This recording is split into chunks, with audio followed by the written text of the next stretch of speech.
Eugene, ang primary operator ng UV flatbed machine dito sa Felix. Ito po yung UV flatbed printer. As of April 9, bihira lang ito magamit. Naka 231 pieces ako na run last week. And sa consumable naman po, nag-consume ako ng 0 bottle ink. Andito ang inyong supplies namin, maayos po. Dito naman ang stock at unused updated ng inventory reports as of kahapon po. Ito po ang aking printer head area. Ito naman po ang EBR. Ganito naman po ang tamang pag-head clean.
Ito naman po ang nozzle check.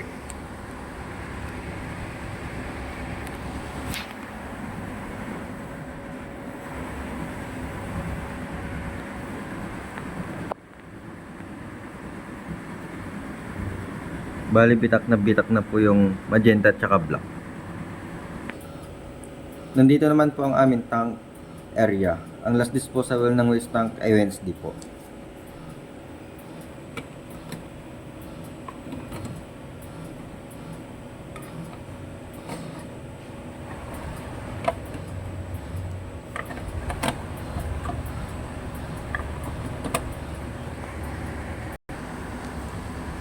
Nilinis ko po yung printer every Wednesday kaya malinis po ito.